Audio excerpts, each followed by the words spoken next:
오늘 우리에게 주신 하나님 말씀은 마태복음 4장 12절에서 25절입니다. 신약 마태복음 4장 12절에서 25절입니다.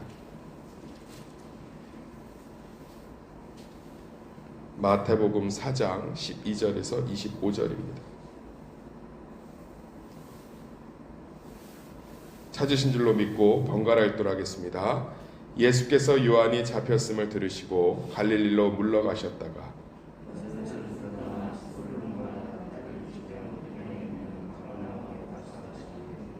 이는 선지자 이사야를 통하여 하신 말씀을 이루려 하심이라 일렀으되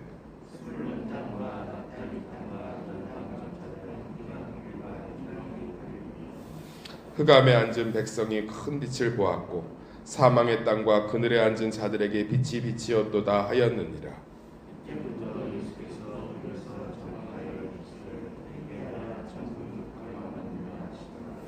갈릴리 해변에 다니시다가 두 형제 곧 베드로라 하는 시몬과 그의 형제 안드레가 바다에 그물 던지는 것을 보시니 그들은 어부라.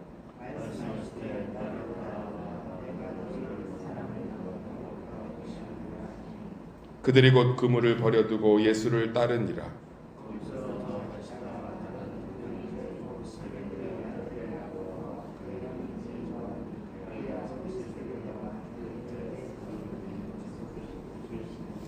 그들이 곧 배와 아버지를 버려두고 예수를 따르니라.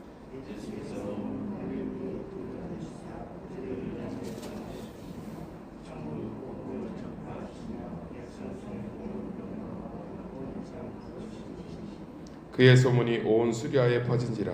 사람들이 모든 앓는 자, 곧 각종 병에 걸려서 고통당하는 자, 귀신 들린 자, 간질하는 자, 중풍병자들을 데려오니 그들을 고치시더라. 갈릴리와 데가볼리아와 예루살렘과 유대와 요단강 건너편에서 수많은 무리가 따르니라. 아멘. 나를 따르라 라는 제목을 가지고 말씀을 지금 살펴보도록 하겠습니다. 한번 따라하겠습니다. 나를 따르라. 마태복음은 두 가지 특징이 있다고 그랬습니다. 하나는 이제 유대인들에게 쓰여진 복음이고 또 하나는 하나님 나라라는 주제를 가지고 펼쳐지고 있는 이야기라고 했습니다. 이 마태복음은 특별하게도 이 하나님 나라라는 주제를 일관되게 이 마태가 집요하게 물고서 이 예수님의 행적들을 기록하고 있습니다. 그러니까 예수님의 행적을 시간의 순서나 사건의 순서로 기록한 건 누가복음밖에 없어요. 마태, 마가, 요한 다 주제를 가지고 좀 기록해놨습니다. 그러니까 어떤 마가복음 같은 경우는 예수님의 능력, 베드로의 설교문을 모아놓은 거기 때문에 예수님의 능력, 그래서 거기 보면 다 뭐 병마, 마귀 막 이런 것들 엄청 많이 나옵니다. 그리고 요한복음 같은 경우는 예수님이 하나님이시다.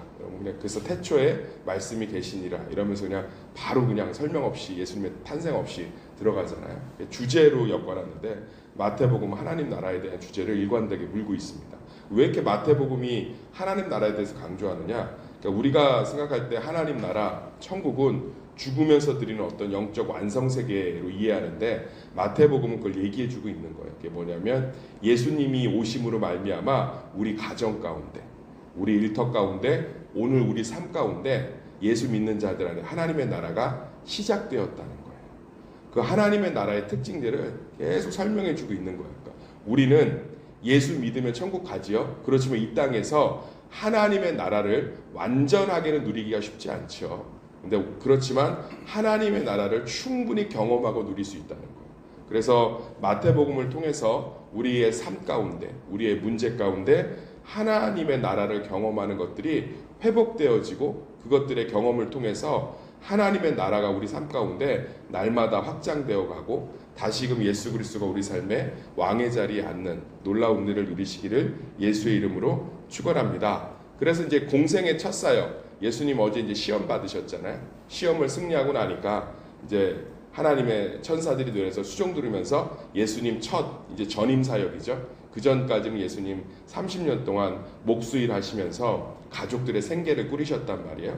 성경에 보면 예수님 어렸을 때를 제외하고 요셉이 나오지 않아요. 그래서 많은 학자들이 추측하기로는 요셉이 좀 일찍 죽은 것 같아요. 그래서 예수님은 나사렛이라는 동네에서 목수일을 인생의 대부분으로 가족을 돌보는 것으로 보내셨습니다.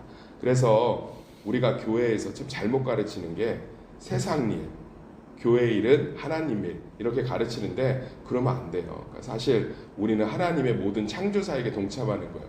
그럼 예수님은 30년 동안 가족들 먹여 살리고 일한 건 세상 일한 거예요? 그럼 죄 지은 거죠. 그렇지 않잖아요. 예수님이 30년 동안을 가족들의 생계를 꾸리셨어요. 목수라는 직업이 우리가 볼 때는 되게 이렇게 로맨틱하잖아요. 근데 유대인들에게 목수는 조선시대 백정하고 똑같은 직업입니다.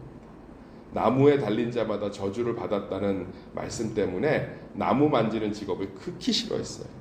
그래서 나사렛이라는 동네 자체가 우리는 되게 있어 보이잖아요. 나사렛. 근데 나사렛이라는 동네라는 그 단어 자체가 천한, 미천한, 그러니까 굉장히 작고 초라하고 무언가가 나올 수 없는 마을이라는 뜻이에요. 근데 그런 곳에서 그냥 굉장히 슬램과 같은 아주 가난하고 판자촌 같은 데서 예수님 유대인들이 제일 싫어하는 미천한 직업인 목수, 이게 받아들여지지가 않아서 어떤 사람은 예수님이 목수가 아니라 석수였다라고 주장할 정도로 그렇게 이런 부분들을 가슴 아파하면서 설명할 정도로 예수 그리스도께서는 목수의 일을 하시면서 인생의 대부분을 어머니 마리아와 가족들을 돌보시면서 인생을 보내셨습니다. 십자가에 달리실 때도 누구를 부탁하죠? 어머니를 부탁하죠. 그러니까 예수님이 참 이 땅에서 온전히 사람으로 사신 거예요. 그렇지만 3년은 그렇지 않으셨다. 3년은 예수 그리스도께서 분명하게 이제 하나님의 사역들의 전심을 다하셨습니다. 그 첫 번째 사역으로 어디서 이제 사역을 하시냐면 가버나움에서 사역을 하세요. 가버나움이라는 동네를 이해하려면 유대인들의 지도가 머릿속에 있으면 조금 이해가 되십니다. 유대인들의 지도를 이해하려면 우리나라를 좀 떠올리시면 좋아요. 우리나라 떠올리면 북한이 있죠, 위에. 아래 어디 있죠? 남한이 있죠. 북이 잘 살아요, 남이 잘 살아요? 남이 잘 살죠. 남한이.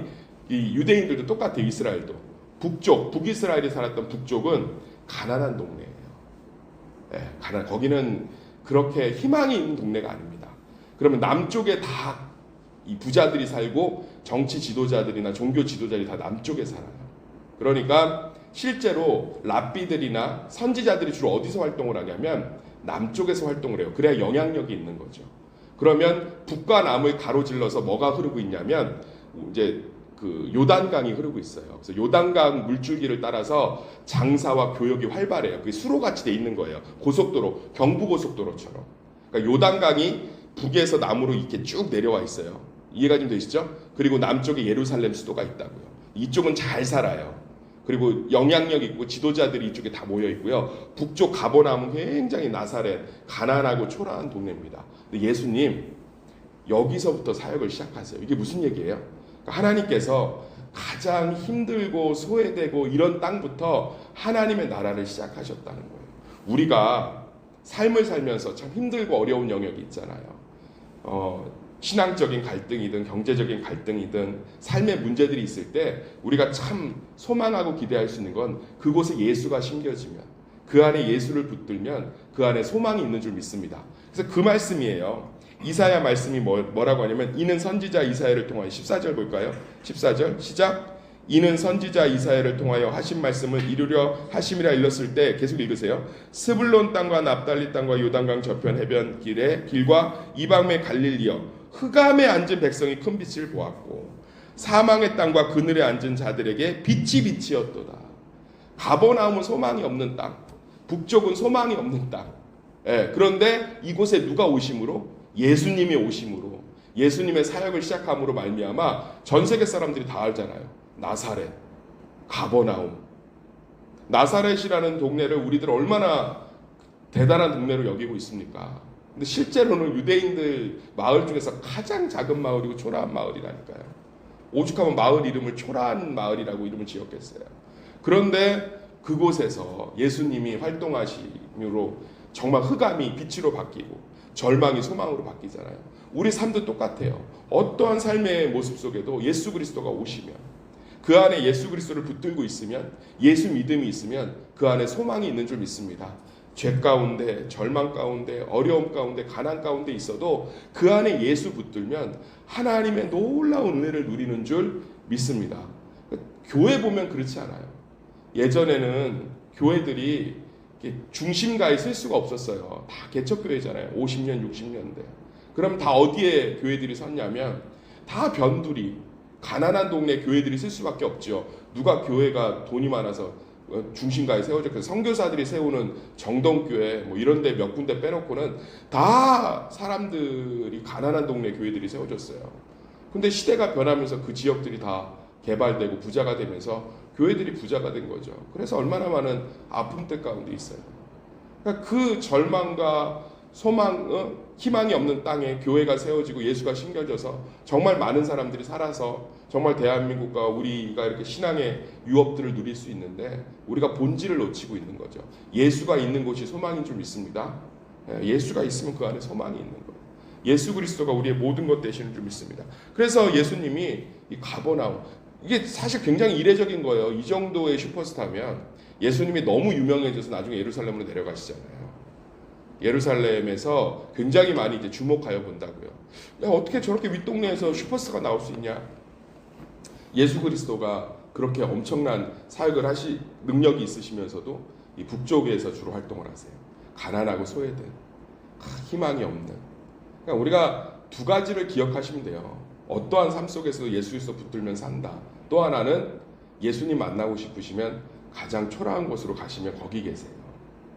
제가 신앙생활을 하면서 가장 힘들고 어렵고 소외되고 약한 남들이 찾지 않는 그런 자리에 가면 거기 계시다. 이 진리예요. 교회에서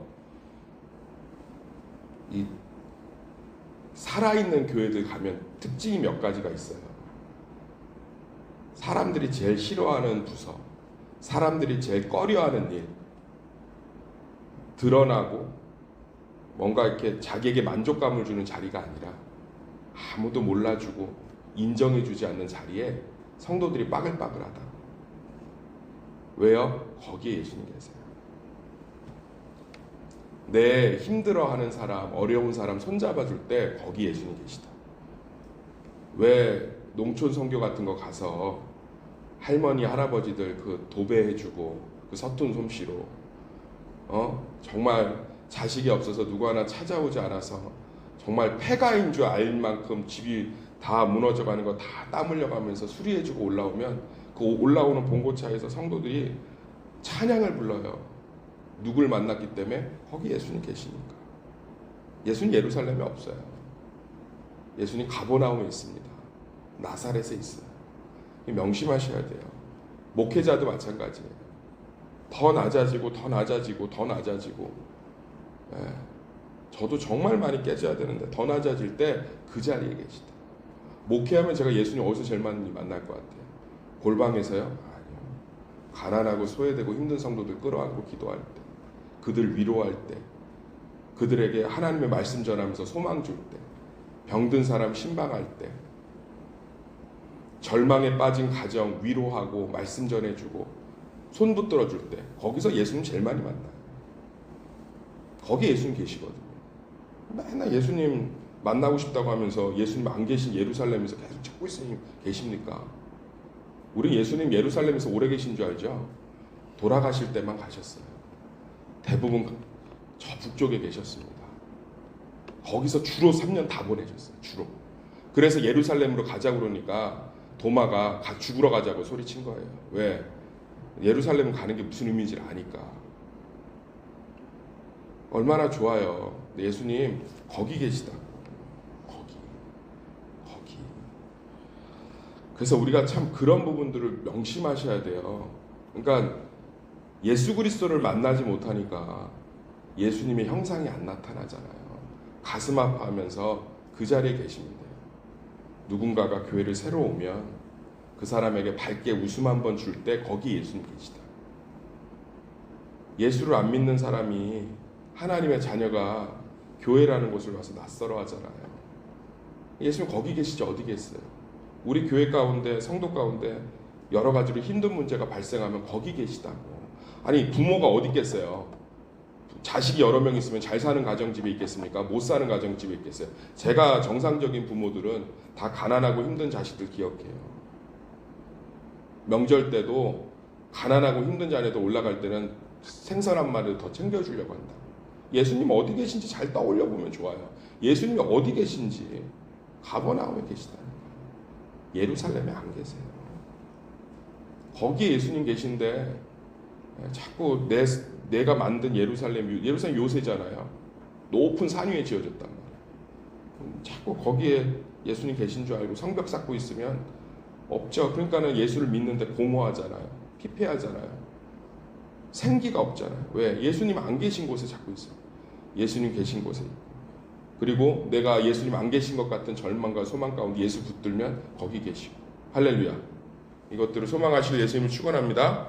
쭉 살펴봐야 되는데 18절부터 22절까지는 이제 예수님 제자들 부르시는 거예요. 근데 여기 계속 반복돼서 나오는 게 뭐냐면 버린 거예요. 그물을 버리고 뭐 아버지를 버리고 계속 버린 거예요. 그러니까 뭐냐면 하나님 나라는 무언가를 버림으로 자꾸 얻는 거예요. 뒤에 보면 이들이 버림으로 말미암아 뒤에 보면 예수님의 능력이 바로 나오잖아요. 얻잖아요.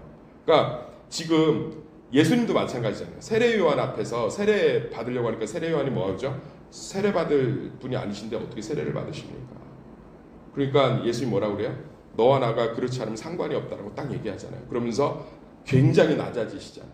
어제 살펴봤지만 비천한 자의 자리에 스스로 내려가시면서 그리스도가 세례를 받으시잖아요. 그러니까 하나님이 어떻게 해요? 하늘에서 음성을 들려주셔서 높이시잖아요. 이는 내 사랑하는 자며 내 사랑하는 아들이라. 그러면서 성령이 비둘기같이 내려와서 예수님을 높이지 않습니까? 예수님이 낮아지시니까 높이시죠. 마태복음에 계속 나오는 주제예요. 제자들이 버리니까 얻죠. 이게 놀라운 거예요. 그러니까 하나님 나라를 우리 어떻게 얻을 수 있냐? 하나님 때문에 버릴 때, 이웃을 위해 버릴 때 얻는 거예요. 내가 하나님을 위해서 낮아지고 이웃을 위해 낮아질 때 높아지는 거예요. 내가 하나님을 위해서 이웃을 위해서 포기할 때 내가 소망 가운데 서게 되는 거죠. 그러니까 항상 그거예요. 그러니까 우리가 신앙생활을 하면서 그냥 맨날 무슨 뭐 돛 닦는 거, 뭐 혼자 맨날 어떤 막 신앙생활 하면서 내 혼자 은혜 받고 그런 것들을 통해서 신앙생활을 충족하기에는 그리스도가 우리 가운데 보여주신 공생애가 너무 명확하다. 너무 명확하다. 가버나움, 절망의 땅, 아픔의 땅, 그곳에 계시고 예수를 위해서 이웃을 위해서 버리고 포기하고 낮아진 곳에 계시고 그곳에 예수님이 너무나 펄펄 살아서 지금도 역사하고 계세요. 그래서 그곳에 있을 때 또 내가 그 자리에 있을 때 예수님의 통치하심, 다스리심을 날마다 경험할 수 있는 줄 믿습니다. 이것들을 좀 날마다 누리시면서